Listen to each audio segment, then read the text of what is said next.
Hi, I'm Chuck Butler, and I'm from Monster Tracks Original Music here in Philadelphia. We're at Baker Sound Studios, where I produce original music for radio, film, and television commercials.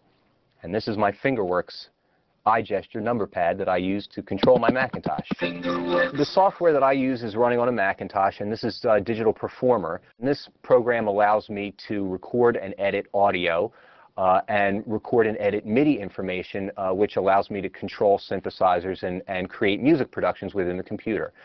So the way that would normally happen is, I might start with something like a drum groove, and that's recorded by adding MIDI information. So I'm going to go to a track that has a drum part recorded on it, and that just looks like a MIDI event like this that you see right here, which is just a solid line. One of the nice features of the pad is that when we're editing that kind of information, we wind up dragging things around a lot. With a mouse, to make fine motions like that with a mouse requires that you get kind of a grip and move side to side a lot on the mouse, and that tears my wrist up. With the pad, once I grab the event, I can just take a single finger, and just with one finger I can drag that event anywhere I want. And then when I play, that event is actually triggering the drum loop that you're hearing right now.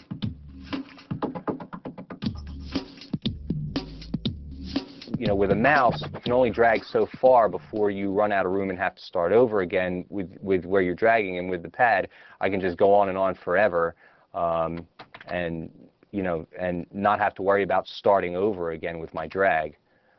So that definitely speeds me up a little bit. And now when I play, I'll have that event.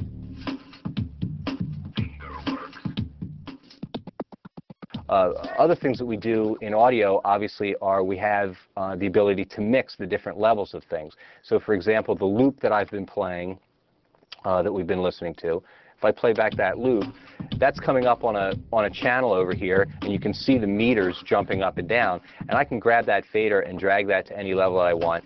And what's neat is I can do that just like if I was doing it on a real mixing board, like in the old days when we had a big mixing board in this room, and I would reach down and grab a fader and move it up and down.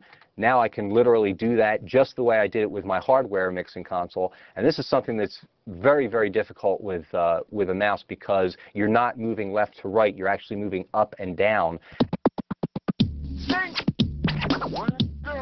Before I had the pad, I had gotten to a point where I was having, in my right wrist, I was having excruciating pain every day, to the point where I was afraid that if it continued much longer, I wouldn't be able to play the piano anymore. And that's just not acceptable for me, because that's how I make my living.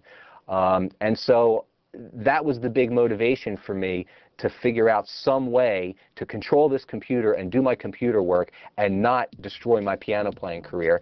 And that's what the gesture pad did for me, because it takes all that tension out of the wrist and it allows me to do all the work that I want to do. And since I started using it, number one, I've had no further problem with my wrist. And I had gone to doctors, and they were recommending all kinds of different things for me to try and exercises, and none of it was working. And the thing that changed it was using the gesture pad. As soon as I switched to that gesture pad, I would say within 2 weeks of using the gesture pad full time, my pain had diminished by 50 to 60%, and within a month of using it, the pain was gone, and it's never come back since, and I've been using the thing for 2 years, and I've never had another problem. And that's all great.